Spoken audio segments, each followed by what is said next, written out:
Yes news Marathi चॅनलच्या ताज्या घडामोडींसोबत update राहण्यासाठी चॅनल सबस्क्राइब करून घंटी समोरील बटन दाबा आणि अपडेट रहा।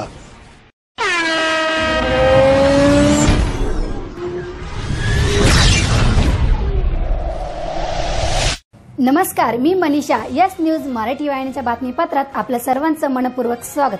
प्रथम एक नजर आजच्या ठळक घडामोडींवर। काँग्रेस प्रभारी कोरोना पॉझिटिव्ह आल्याने अनेक दिग्गज अडचणीत। ओला दुष्काळ जाहीर करा, शेतकऱ्यांची मागणी, कृषी मंत्री। मराठा समाजाला आरक्षण देण्याची जबाबदारी राज्य सरकारची, खासदार खडसे। कृषी विधेयकाविरोधात काँग्रेस नेत्यांनी घेतली राज्यपालांची भेट। सरकारकडून निधी कसा आणता येईल याकडे लोकप्रतिनिधींनी लक्ष द्यावे, पिचड। स्वतंत्र विदर्भ राज्याकरिता नागपूर कराराची होळी। बैलगाड्यांचा मोर्चा काढून मराठा आरक्षणाची मागणी। त्याची डरकाळी शांत, जखमी बिबट्याचे मृत्यू, झुंज अपयशी। काँग्रेसचे महाराष्ट्र प्रभारी HK पाटील यांना कोरोनाची लागण झाल्याने काँग्रेस पक्षातील अनेक दिग्गज नेते अडचणीत सापडले आहेत। काँग्रेस पक्षाचे महाराष्ट्र प्रभारी HK पाटील यांना कोरोनाची लागण झाल्याची माहिती हाती आली असून त्यामुळे राज्यातील काँग्रेसचे अनेक दिग्गज नेते अडचणीत आले आहेत। आज पाटील यांच्याबरोबर असलेले अनेक नेते राज्यपालांना भेटायला जाणार होते, मात्र पाटील यांना कोरोनाची लागण झाल्याने त्यांची राज्यपालांशी होणारी भेट रद्द झाल्याची माहिती काँग्रेसचे प्रदेशाध्यक्ष व राज्याचे महसूल मंत्री बाळासाहेब थोरात यांनी दिली आहे। आम्ही देखील काळजी घेऊन राज्यपालांची भेट घेणार असून व इतर उपाययोजनांची काळजी घेणार असल्याची माहिती देखील थोरात यांनी दिली आहे। पार पडलं जाणार आहे। आता खूप मर्यादित संख्येनं आम्ही भेटणार आहोत माननीय राज्यपालांना आणि पूर्ण काळजी घेत भेटणार आहोत। यस न्यूज मराठी वाहिनीच्या बातम्यांकरिता प्रतिनिधी समाधान जाधव, मुंबई। नुकतेच कृषी मंत्री भुसे यांचा विदर्भ दौरा पूर्ण झाला असून राज्यात ओला दुष्काळ जाहीर करा अशी मागणी शेतकरी करत असल्याचे कृषी मंत्र्यांनी सांगितले। मागील काही दिवसांपासून राज्याचे कृषी मंत्री दादा भुसे यांचा विदर्भ दौरा सुरू होता। या दौऱ्यादरम्यान त्यांनी अनेक जिल्ह्यांना भेटी देऊन तेथील परिस्थितीचा आढावा घेतला। हा दौरा पूर्ण झाल्यानंतर मुंबई येथे कृषी मंत्र्यांनी पत्रकारांना संबोधित केले असता राज्यातील बहुतांश ठिकाणच्या शेतकऱ्यांनी राज्यात ओला दुष्काळ जाहीर करावा अशी मागणी केल्याची माहिती कृषी मंत्र्यांनी दिली। तसेच बियाणांची भेसळ करणाऱ्या 10हून अधिक कंपन्यांचे परवाने रद्द करण्यात येणार असल्याचे त्यांनी सांगितले। तसेच राज्यातील नुकसानग्रस्त भागांचे पंचनामे झाल्यानंतर जे काही समोर येईल त्यावर सरकार योग्य तो निर्णय घेईल अशी प्रतिक्रिया कृषी मंत्री दादा भुसे यांनी दिली आहे। सर, काल तुम्ही मराठवाड्याचा दौरा केलेला आहे, पाहणी केलेली आहे, काय शेतकऱ्यांची मागणी होती एकंदरीत? मराठवाड्याच्या साधारणतः एक 5-6 जिल्ह्यांमध्ये मी स्वतः त्या ठिकाणी जाऊन आलो। बऱ्याच ठिकाणी शेतांमध्ये पाणी साचल्यामुळे पिकांचं नुकसान झालेलं आहे। मोठ्या प्रमाणात मग सोयाबीन असेल, कापूस असेल आणि इतरही पिकं पाणी साचलेलं असल्यामुळे त्या पिकांच्या मुळांमध्ये कूस झाली आणि बऱ्याच ठिकाणी त्या पिकांच्या शेंगांना कोंबही आलेले आहे आणि म्हणून या परिस्थितीचं पंचनामे करण्याची सूचना करण्यात आलेली आहे। हा सर्व डाटा कलेक्ट केल्याच्या नंतर मंत्रिमंडळाच्या समोर ठेवला जाईल आणि महाराष्ट्र शासन त्या ठिकाणी शेतकऱ्यांच्या पाठीशी उभं राहण्याची भूमिका घेईल। साधारणतः कोणत्या पिकाला जास्ती या पावसामुळे नुकसान झालं नाही असं आपण बोलू शकणार नाही, कारण बऱ्याच जिल्ह्यांमध्ये कमी अधिक प्रमाणात अशी परिस्थिती आहे। ही सर्व माहिती आल्याच्या नंतर मला वाटतं की त्याच्यावर आपल्याला बोलता येईल। एकंदरीत तुम्ही दौरे केलेले कोणकोणत्या भागात जाऊन तुम्ही दौरे केले?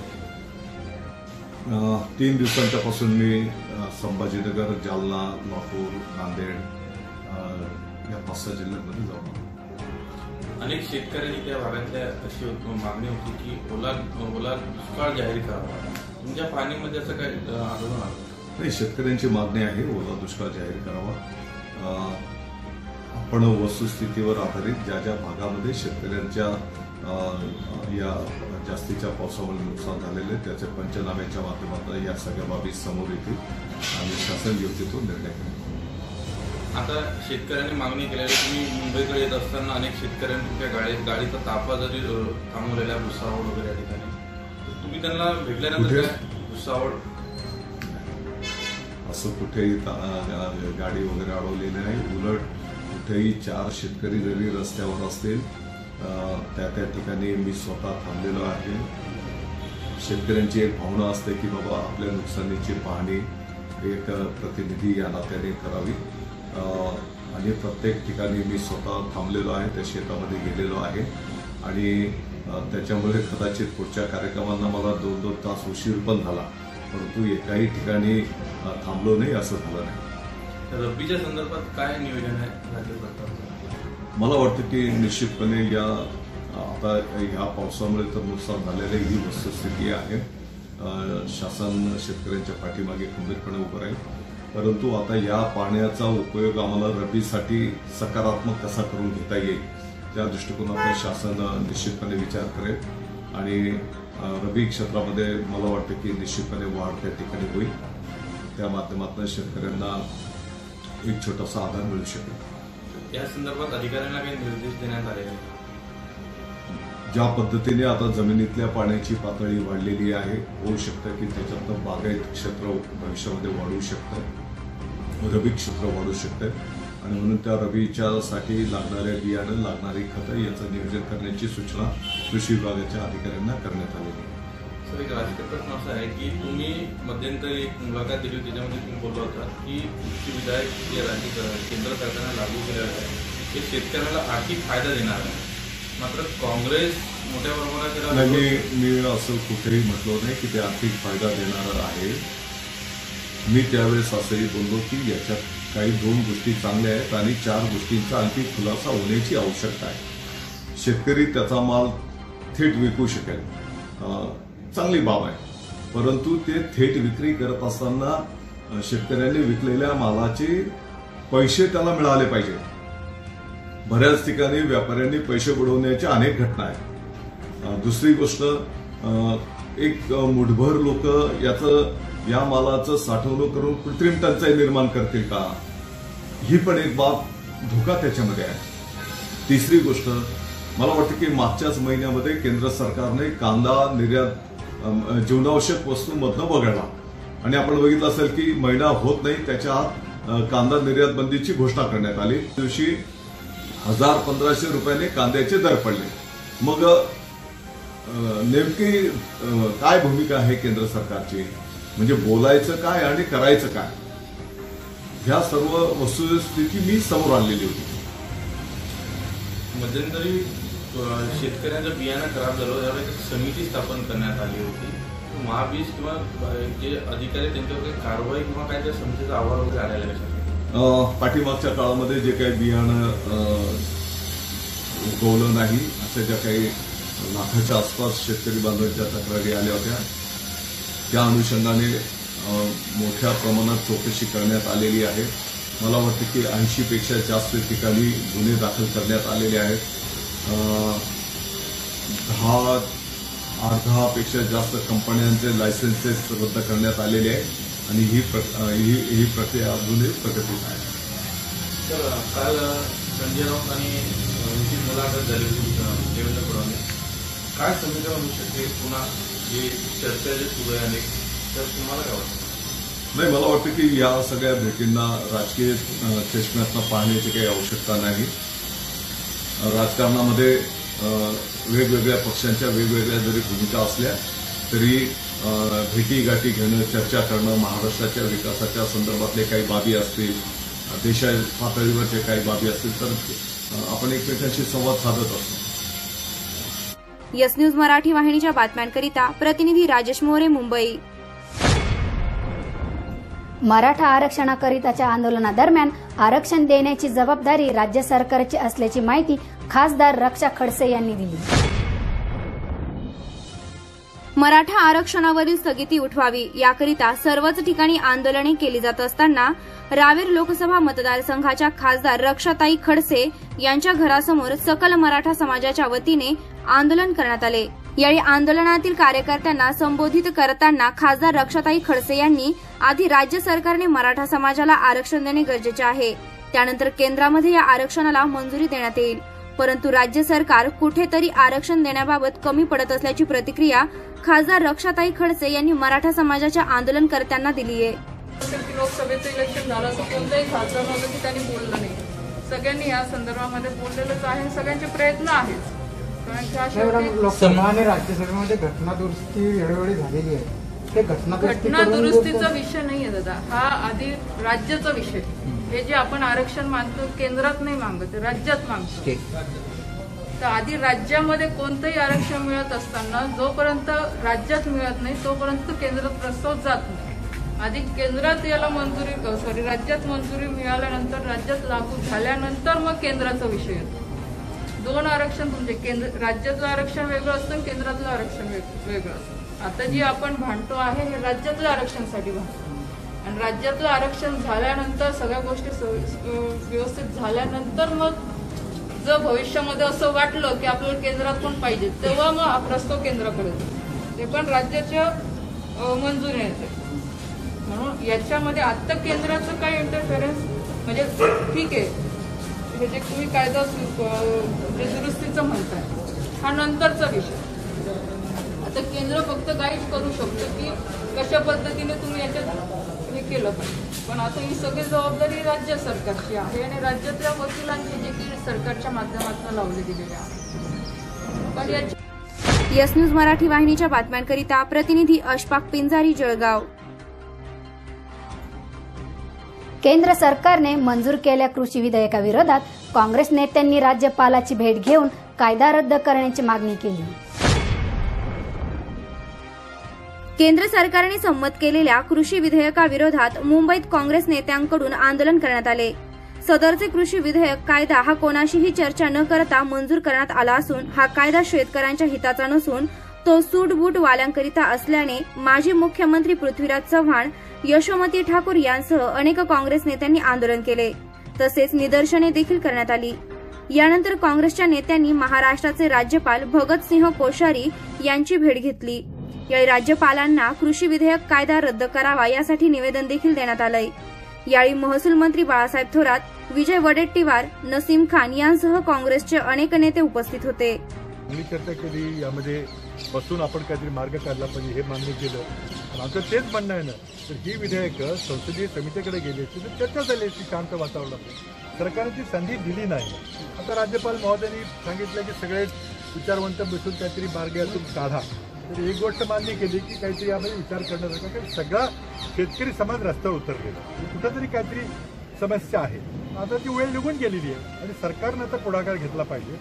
ही विधेयकं तात्पुरती स्थगित ठेवली पाहिजेत, अंमलबजावणी थांबवली पाहिजे, सरकारला करता येतं आणि पुन्हा सर्वांना विचारून मिळून काय बदल केले पाहिजे, सुधारणा झाल्या पाहिजे, शेतकऱ्याला 4 पैसे जास्त मिळाले पाहिजेत, आमच्या सगळ्यांची अपेक्षा. हा मार्ग राज्यातलं सरकार जे आहे महाविकास आघाडीचं इतर शिवसेना असेल, एनसीपी असेल, त्यांची जी संसदेत जी भूमिका होती ती अजूनही स्पष्ट दिसत नाहीये. तर तुमचं एकमत आहे का राज्यात? आता बघा, राज्यातलं एक सरकार आहे, 3 पक्षाच्या आघाडीचं सरकार आहे.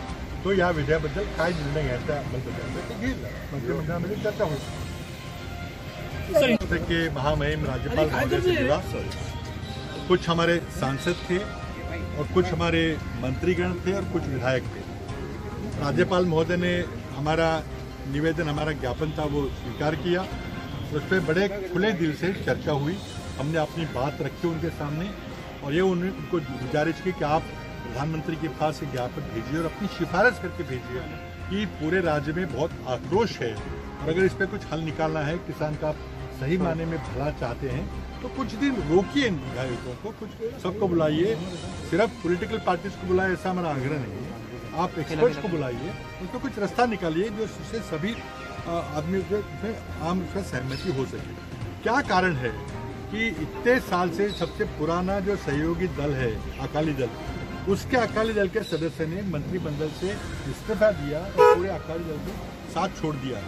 तो क्या आक्रोश नहीं है?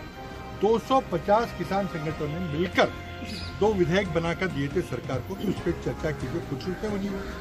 सरकार ने, हमारा पूरा आरोप है कि ये सिर्फ अपने कॉर्पोरेट मित्रों को कृषि अर्थव्यवस्था सौंपने के लिए, जिसको क्रोनी कैपिटलिज्म कहते हैं, जिस तरह से टेलीकॉम सेक्टर में हम देख रहे हैं 1-2 आदमी टेलीकॉम सेक्टर चला रहे हैं। जिस तरह से हटवादीपन किया नोटबंदी के समय, जीएसटी के समय, उसी तरह से सरकार इन कृषि विधेयकों से उसको बिल्कुल संविधान के खिलाफ जाकर जो पारित कर रही है, उससे देश का भला नहीं होने वाला। पूरा काँग्रेस पार्टी पूरे देश भर हम आंदोलन कर रहे हैं। काँग्रेस का रुख पाठवावं, सरकारकडे पाठवावं।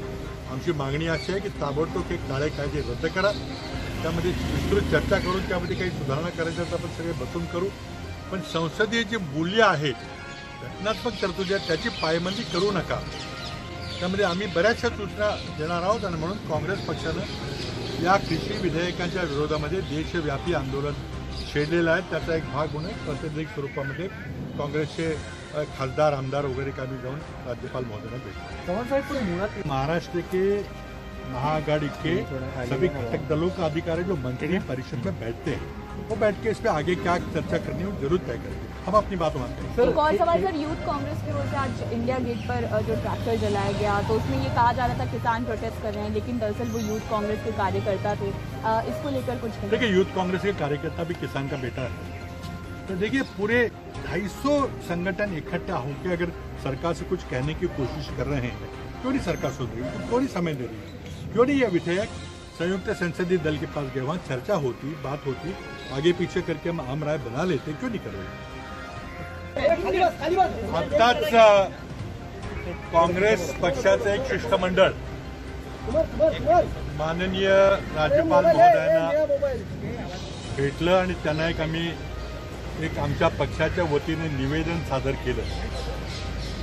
आजच्या आमच्या शिष्टमंडळामध्ये आपण पाहिलं असेल की आमचे 2 सहकारी, प्रांताध्यक्ष बाळासाहेब थोरात आणि ज्येष्ठ मंत्री माजी मुख्यमंत्री अशोकराव नवते, कारण काही दिवसापूर्वी म्हणजे महाराष्ट्राचे नवीन काँग्रेस पक्षाचे प्रभारी के पाटील हे मुंबईला आले असताना ते त्यांच्या समवेत त्यांनी 2-1 दिवस घालवले, गाडीत एकत्र बसले होते आणि आता उचके पाटील यांना एकदम कोरोना डायग्नोज झालेला आहे। त्यामुळे सुरक्षेच्या दृष्टीनं दोघांनीही सेल्फ आयसोलेशनमध्ये राहण्याचं ठरवलेलं आहे। बाकी शिंदे साहेब वगैरे आम्ही सगळे येऊन राज्यपाल महोदयांना भेटलो, त्यांना एक आम्ही निवेदन दिलं आणि आजच्या निवेदनाचा विषय हा केंद्र सरकारने जे 3 कृषीविषयक विधेयकं घाईगर्दीमध्ये पास केली, अगदी लोकशाहीचा गळा घोटला, विशेषतः राज्यसभेमध्ये।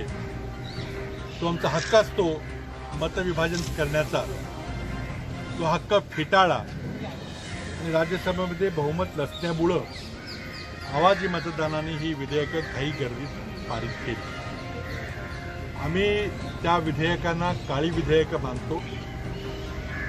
शेतकऱ्यांना आणि सर्व कृषी अर्थव्यवस्थेला पुन्हा गुलामगिरीमध्ये लोटणारी विधेयकं आहेत आणि फक्त कृषी अर्थव्यवस्थेचं सर्व कंट्रोल, सर्व नियंत्रण हे आपल्या कॉर्पोरेट मित्रांना, मोठ्या मोठ्या उद्योगपतींना देण्याचं एक कारस्थान आहे, असं आमचं स्पष्ट मत आहे। कृषी अर्थव्यवस्थेमध्ये सुधारणा झाली पाहिजे याबद्दल कोणाचं दुमत नाही, पण सरकारला ही जर 3 विधेयकं आणायची होती तर किमान पक्षी आपल्या सरकारमधल्या जे समर्थन देणारे अकाली दलसारखे पक्ष आहेत त्यांच्याशी चर्चा व्हायला पाहिजे होती, मंत्रिमंडळामध्ये व्हायला पाहिजे होती। आमच्या सर्वांची मागणी काय होती की ही 3 विधेयकं संयुक्त संसदीय समितीकडे पाठवा, तिथं अतिशय शांतपणानं जॉईंट पार्लमेंटरी कमिटीमध्ये विचार होतो, त्यामध्ये काही बदल सुचवायचे असेल तर बदल सुचवले जातात, तर काही घाईगर्दीनं दंगाबस्ती काही होत नाही। पण हे न करता ज्या घाईगर्दीमध्ये नरेंद्र मोदींनी ही विधेयकं पास केली बहुमत नसताना, याचा अर्थ असा आहे की त्यांचा काहीतरी हेतू वेगळा आहे आणि ह्या विधेयकांच्या अंमलबजावणीनंतर सर्व भारताची कृषी अर्थव्यवस्था ही बड्या उद्योगपतींच्या आणि ज्याला क्रोनी कॅपिटलिझम म्हणतात त्या क्रोनी कॅपिटल मित्रांच्या कशात आहेत, त्यांच्याकडे संपत्ती आहे। आता काळाबाजारी करण्याकरता आपण जो आवश्यक वस्तू कायदा केला तो तोड गिरस्त केलेला आहे, त्यामुळे हे सगळे मोठे उद्योगपती मातीमोल भावाने शेतीमाल विकत घेतील आणि नंतर चढ्या किमतीने तो विकतील। आता हे जे सांगितलं जात आहे की शेतकऱ्याला आम्ही खुली बाजारपेठ उपलब्ध करून देतो। आज 86% शेतकरी हे 2 हेक्टरच्या पेक्षा कमी क्षेत्र, बरेच क्षेत्रातले कोरडवाहू आहे। त्या माणसाला दुसऱ्या राज्यामध्ये आपला कृषी माल घेऊन विकणं हे किती हास्यास्पद आहे। आणि म्हणून एपीएमसीची किंवा ज्या मंडी व्यवस्था जी निर्माण झाली होती तिथं सरकारवर बंधन होतं की तिथे त्यांनी किमान हमी किमतीवर माल घेतला गेला पाहिजे। तर आमची मागणी अशी आहे की किमान हमी किंमत देण्याची व्यवस्था कायद्यामध्ये करा आणि ज्या 23 वस्तू ज्यांची किमान हमी किंमत ठरवली जाते त्या सर्व किमती ठरवल्यानंतर त्या विकत कशा घेतल्या जातील तर किमती पडल्या तर याचा कायदेशीर हक्क हा शेतकऱ्यांना मिळाला पाहिजे। मोदी सरकारने 2022 पर्यंत शेतकऱ्याचं उत्पन्न दुप्पट करतो म्हणून सांगितलं, तर त्यामध्ये आता किती पट वाढलेलं आहे काहीच कोणी सांगायला तयार नाही आणि अशीच फक्त घोषणाबाजी झाली आहे, त्यात काही झाले नाही। स्वामीनाथन आयोगाच्या शिफारसीप्रमाणे उत्पन्न खर्चाच्या 1.5 किमान हमी किंमत ठरवू हे सांगितलं, हेही सगळं खोटं आश्वासन निघालं। आपण बघतोय कृषी अर्थव्यवस्था जेमतेम 2-3% वाढती आहे आणि अशा परिस्थितीमध्ये तुम्ही 2022 पर्यंत शेतकऱ्यांचं उत्पन्न दुप्पट करायची जी आभास निर्माण केला, शेतकऱ्यांनी जे फसवलं त्याबद्दल आमचा निषेध आहे। तर प्रश्न उपस्थित होतो की ज्या ठिकाणी सत्ता आहे त्या ठिकाणी काँग्रेसचं स्टँड घ्यायचं आहे। आता आमची मागणी काय आहे की हा घाईगर्दीमध्ये संसदेमध्ये कायदा पास झाला, राष्ट्रपतींनी त्याला मान्यता दिलेली आहे, पण अजूनही सरकारला कायदा निरस्त करता येतो, स्थगित ठेवता येतो, पुन्हा चर्चा करता येते। संसदेकडे जे सगळे अधिकार आहेत ते केलं पाहिजे। आता त्यामुळे काय होणार आहे की आता कुठल्या राज्यामध्ये कुठलं सरकार कोणता कायदा स्थगित ठेवेल हा आम्ही विचार करू, पण 250 शेतकरी संघटनांनी एकत्र येऊन 2 विधेयकं सरकारकडे पाठवली होती की त्यामध्ये 2 साध्या मागण्या होत्या की आम्हाला किफायतशीर किंमत मिळाली पाहिजे आणि हमी भावाचा कायदा केला पाहिजे। तर ह्या विधेयकांची चर्चा न करता सरकारनं आपल्या मनानंच वेगळी विधेयक आणली आणि यामध्ये आमचा स्पष्ट आरोप आहे की फक्त कॉर्पोरेट सेक्टरला कृषी व्यवस्थेमध्ये शिरकाव करण्याकरता आणि सगळं कॉर्पोरेट सेक्टर ताब्यात घेण्याकरता हे विधेयक आहे। अशाच प्रकारे आम्ही नोटबंदीच्या बद्दल देखील विरोध केला होता की हे करू नका तुम्ही, पण सरकारने हट्टानं तो नोटबंदी केली, ते काय परिणाम झाले आपण बघतोय, किती लोकांच्या नोकऱ्या गेल्यात, किती अर्थव्यवस्था कोलमडली आहे आणि त्या दिवसापासून भारताची अर्थव्यवस्था घसरत चाललेली आहे, सगळं स्पष्ट झालेलं आहे सरकारी आकड्यावर। तोच हट्ट जीएसटीच्या अंमलबजावणीमध्ये केला आणि अजिबात कोणाचे विरोधी पक्षाला ऐकायचं नाही, हम करे सो कायदा त्याप्रमाणे केलं, त्यामुळे सगळे छोटे व्यापारी छोटे उद्योगपती उद्ध्वस्त झाले। आता या कृषी विषयक कायद्यामुळे शेतकरी उद्ध्वस्त होतात। यस न्यूज मराठी वाहिनीच्या बातम्यांकरिता प्रतिनिधी समाधान जाधव, मुंबई। तहसीलदार व अधिकाऱ्यांना आदेश देण्यापेक्षा राज्य सरकारकडून निधी कसा आणता येईल याकडे लोकप्रतिनिधींनी लक्ष द्यावे असा सल्ला माजी आमदार वैभव पिचड यांनी दिला। राज्यातील आदिवासी कोरोना संकटामुळे बेरोजगार झाला आहे। राज्य सरकारने ग्रामपंचायतींना केंद्राने दिलेला करोडो रुपयांचा विकास निधी परत घेतला असल्याने ग्रामपंचायती अडचणीत आल्या आहेत। अकोला तालुक्यात सर्वपक्षीय बैठका घेऊन आघाडीच्या माध्यमातून केवळ तहसीलदार व अधिकाऱ्यांना आदेश देण्यापेक्षा राज्य सरकारकडून निधी कसा आणता येईल याकडे लोकप्रतिनिधींनी लक्ष द्यावे असा सल्ला आमदार वैभव पिचड यांनी दिला आहे। त्याचबरोबर राजकारणाच्या वेळी करू, पण आज लोक मरणाच्या दारात उभे आहेत। राजूर व अकोल्यामध्ये मी कोविड केंद्र सुरू करतो, आरोग्य विभागाने त्यासाठी लागणारे आरोग्य कर्मचारी द्यावेत। जिल्हाधिकारी, सिव्हिल सर्जन यांना पत्रव्यवहार करूनही त्याचे उत्तर नाही, अशी प्रतिक्रिया माजी आमदार वैभव पिचड यांनी दिली आहे। या ठिकाणी कोरोनाचं कोविड सेंटर उभं राहिलं पाहिजे।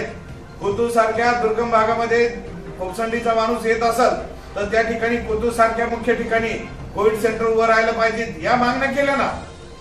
आणि मग या मागण्या करत असताना शासकीय यंत्रणेद्वारे आम्ही या उलट या पुढे जाऊन देखील मी शासनाला ही देखील मदत पुकारलेली आहे का कोविड सेंटर मी 50 बेडचं कोविड सेंटर मी सुरू करतोय, मला शासकीय यंत्रणेद्वारे फक्त औषधं आणि त्या ठिकाणी लागणारा जो काही मेडिकल स्टाफ आहे, मग डॉक्टर्स आणि मेडिकल स्टाफ आहेत, हा उपलब्ध करून द्या। आणि हा उपलब्ध करून दिल्यानंतर कोविड सेंटर मी सामाजिक दृष्टिकोनातून जे या ठिकाणी दाते पुढे येतील या सर्वांची मदत घेऊन हे कोविड सेंटर उभारण्याच्या करता गेल्या 8 दिवसापासून मी या ठिकाणी पत्रव्यवहार केलेला आहे। आणि मग त्याच्यावरती ज्यावेळेस आपण या ठिकाणी तालुक्याला बैठक घेतली आणि तालुक्याच्या बैठकीमध्ये त्यावरती मार्ग काढणं गरजेचं होतं का या तालुक्यातील डॉक्टरांची सेवा जी संगमनेर कोविड सेंटरला जाणारे डॉक्टर आहेत ते थांबवून कुठेतरी नव्याने कोविड सेंटर आपल्या या तालुक्यात उघडले गेले पाहिजेत। ग्रामीण भागात या ठिकाणी हे कोविड सेंटर उभारले गेले पाहिजेत। याच्यावर तर भाष्य झालंच नाही। उलट तुम्ही सांगितलं का सर्व संस्था मिळून या ठिकाणी मदत करू। जरूर संस्था या ठिकाणी पुढे आलेल्या आहेत। या ठिकाणी अगस्ती कारखाना या ठिकाणी 100 बेडचं कोविड सेंटर या ठिकाणी सुरू केलेलं आहे। वेळेप्रसंगी या ठिकाणी कमी जास्त वाढलं तर निश्चितपणाने अमृतसागर दूध संघ देखील पुढे येईल। सामाजिक संस्था या तालुक्यातील त्या देखील पुढे येतील। परंतु हे करत असताना शासकीय यंत्रणा ही किती अपुरी पडलेली आहे। या अपुरे पडलेल्या यंत्रणेचं आपण कुठेतरी लेखाजोखा घेऊन या सर्व यंत्रणेंना किंवा शासकीय यंत्रणेच्या द्वारे या ठिकाणी निश्चित करून दिलं पाहिजे का कोरोनाच्या कालखंडामध्ये जी मंडळी सामाजिक दृष्टिकोन भावना ठेवून कोविड सेंटर उभारायला पुढे येतात यांना शासनाची पुरेपूर मदत या ठिकाणी उपलब्ध होईल। या ठिकाणी शासकीय डॉक्टर त्या ठिकाणी उपलब्ध होतील। ही गोष्ट कुठेतरी तुम्ही सांगणं आणि निर्णय घेणं अपेक्षित होतं। परंतु त्याच्यावरती देखील फक्त ती मीटिंग फक्त जर पाहिली तर कुठेतरी 4 पक्ष आपले जे काही या ठिकाणी 3 पक्षाची आघाडी जी काही या राज्यामध्ये झालेले आहेत त्या 3 पक्षांचे घटक घेऊन आपण बसले आणि कदाचित ती तुमची आघाडीची बैठक म्हणून सर्वपक्षीय म्हणून त्याला संबोधलं का काय असा देखील माझा या ठिकाणी ठामपणे तुमच्यावरती आरोप आहे। आपण आघाडीची बैठक तहसील कार्यालयामध्ये घेऊन सांगितलं का सर्वपक्षीय बैठक होती आणि याच्या उपरांत देखील काही त्याच्यातून जे काही बैठक झाली या बैठकीतून मुद्दे काय बाहेर आले किंवा सामान्य माणसांच्या आरोग्याच्या बाबतीतले काय प्रश्न पुढे आले आणि काय सोडवले गेले याच्यावर कुठेतरी भाष्य करणं गरजेचं होतं। परंतु आपण याच्यावरही कुठेही भाष्य करताना दिसत नाहीत। फक्त आणि फक्त गाव पातळीवरची बैठक आता कालची जी काही राजूरमध्ये बैठक घेतली या बैठकीमध्ये त्या ठिकाणी आपण माननीय ग्रामपंचायतीचे ग्रामसेवक आहेत यांना आपण फरमान सुनावलं का हे काम करा ते काम करा। परंतु दुर्दैवाने राज्याकडून 1 रुपयाचा निधी देखील ग्रामपंचायतीला आलेला नाही। मग ज्यावेळेस आम्ही बघतोय का एकंदरीत ग्रामपंचायत या ठिकाणी सक्षमपणे या ठिकाणी काम करते। यस न्यूज मराठी वाहिनीच्या बातम्यांकरिता प्रतिनिधी नानासाहेब चौधरी अकोले। स्वतंत्र विदर्भ राज्य झालेच पाहिजे, आमचे राज्य विदर्भ राज्य घोषणा देत नागपुरात नागपूर कराराची होळी करण्यात आली। 28 सप्टेंबर 1953 साली नागपूर कराराने विदर्भाला महाराष्ट्रात विलीन करून महाराष्ट्र तयार झाला। तेव्हापासून विदर्भावर अन्याय सुरू झाला। विदर्भातील वीज, पाणी, कोळसा, मॅग्नीज, लोह अशा 23 प्रकारच्या खनिज संपत्तीचे शोषण करून विदर्भाला नागविले व पश्चिम महाराष्ट्र समृद्ध केले। नागपूर कराराचा एकही कलम न पाळता विदर्भाचे फक्त आणि फक्त शोषण करून बळी दिला गेला असा आरोप आंदोलनकर्त्यांनी करत पुन्हा वेगळ्या विदर्भाची मागणी करत नागपूर येथे विदर्भ राज्य आंदोलन समितीच्या वतीने संपूर्ण विदर्भातील जिल्हा व तालुका स्तरावर नागपूर करार जाळा आंदोलन करण्यात आले। यावेळी बॅनरवर नागपूर करार लिहून व नागपूर कराराच्या प्रती जाळण्यात आल्या। नागपूर कराराचा निषेध असो, स्वतंत्र विदर्भ राज्य झालेच पाहिजे, आमचे राज्य विदर्भ राज्य अशी घोषणाबाजी ही आंदोलकांनी दिली आहे।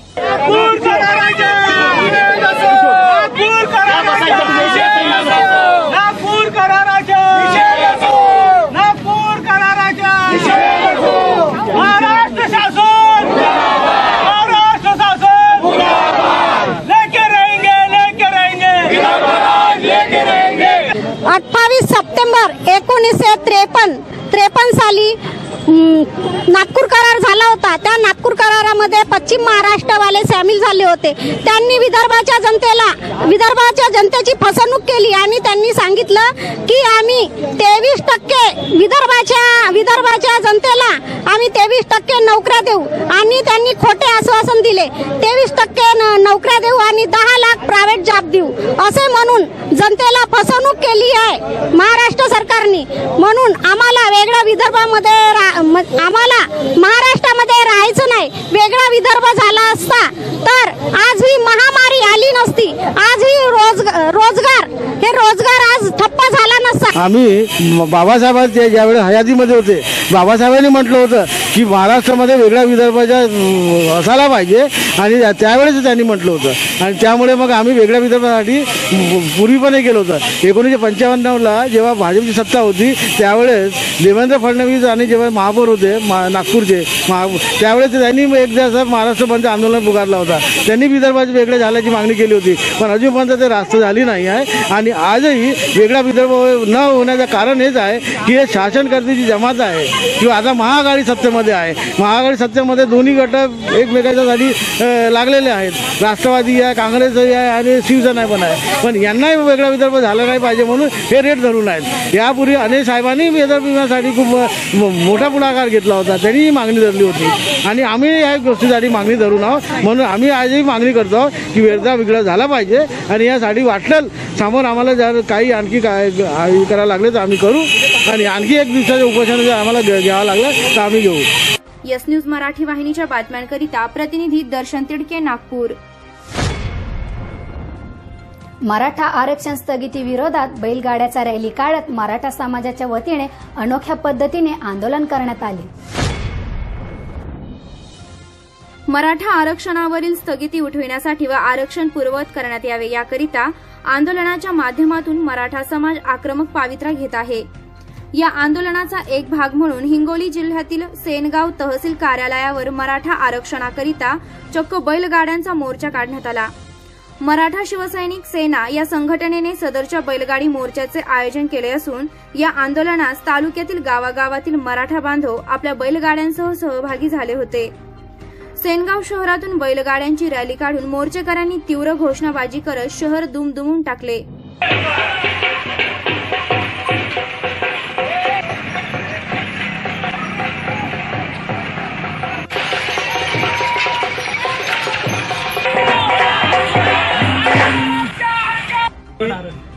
तहसील कार्यालयावर सेनगाव तहसील कार्यालयावर बैलगाडी मोर्चा काढला. तो काढला याचं कारण म्हणजे मराठा आरक्षण हे पूर्वी लागू झालं होतं परंतु सुप्रीम कोर्टामध्ये या आरक्षणाला स्थगिती दिली आणि शासनानं आमच्या सर्व मराठा बांधवांचं म्हणणं आहे की शासनानं ही बाजू कोर्टामध्ये लावून धरायला पाहिजे. त्यांनी कुठलाही कायदा निर्माण करा, काय करायचं ते करा परंतु मराठा आरक्षण जसं पूर्ववत होतं तसंच कायम ठेवावं आणि जी नोकर भरती शासनानं काढलेली आहे जोपर्यंत मराठा आरक्षण लागू होत नाही तोपर्यंत ही नोकर भरती थांबवण्यात यावी ही एक मागणी आहे. आणि दुसरी एक मागणी अशी आहे की हिंगोली जिल्ह्यामध्ये आणि परिसरामध्ये मोठ्या प्रमाणावर पाऊस झाला आणि दररोजच पाऊस चालू आहे. सोयाबीनमधून आज उभं सोयाबीन तोंडा घासाची शेतकऱ्याच्या तोंडाशी आलेले सोयाबीन त्याला परत कोंब फुटत आहेत. तर हे शेतकऱ्यांचं नुकसान अतोनात नुकसान होत आहे. तोंडाला आलेला घास हा हिरावून घेतला जात आहे, निसर्गामुळे हिरावून घेतला जात आहे. तर याचे पंचनामे तातडीने करावे. न पंचनामे करतात संपूर्ण सरसगट शेतकऱ्यांना हेक्टरी 50,000 रुपये देण्यात यावं अशी एक मागणी आम्ही सेनगाव तहसीलदारांना केलेली आहे आणि सेनगाव तहसीलदाराच्या माध्यमातून मुख्यमंत्र्यांना केलेली आहे. या मागणीसाठी आम्ही हा बैलगाडी मोर्चा काढलेला आहे. यस न्यूज मराठी वाहिनीच्या बातम्यांकरिता ब्युरो चीफ अफसर शेख, हिंगोली. खानापूर येथील जखमी बिबट्याचा उपचारादरम्यान दुर्दैवी मृत्यू झाला असून त्यास वाचविण्यास वन विभागाला अपयश आले. श्रीरामपूर तालुक्यातील खानापूर या ठिकाणी 2 बिबट्यांची झुंज झाल्याची घटना 26 सप्टेंबरच्या रात्री 2 वाजेच्या दरम्यान घडली होती. यावेळी एक बिबट्या जखमी अवस्थेत असताना आदिक व शरद आसने यांनी मोठी हिंमत दाखवून त्यास दोरीने बांधून सकाळी वन विभागाच्या अधिकाऱ्यांच्या स्वाधीन केले. त्यानंतर त्या बिबट्याला उपचाराकरिता पहिले श्रीरामपूर येथे नेण्यात आले. मात्र त्या ठिकाणी बिबट्याची प्रकृती आणखीन खराब झाल्याने त्यास राहुरी येथील पशुवैद्यकीय रुग्णालयात हलविण्यात आले. त्या ठिकाणी देखील बिबट्याची प्रकृतीत सुधारणा होत नसल्याने त्यास अहमदनगर येथे उपचारासाठी दाखल करण्यात आले. यावेळी उपचारादरम्यान सदर 5 वर्षीय बिबट्याचा 27 सप्टेंबरच्या रात्री मृत्यू झाला असून जखमी बिबट्याची मृत्यूशी सुरू असलेली झुंज अपयशी ठरली आहे. यस न्यूज मराठी वाहिनीच्या बातम्यांकरिता प्रतिनिधी संदीप आसने, श्रीरामपूर. याचबरोबर हे बातमीपत्र संपले. पुन्हा भेटूया यस न्यूज मराठी वाहिनीच्या वेगवान घडामोडीसोबत. तोपर्यंत घरात राहा, सुरक्षित राहा. नमस्कार.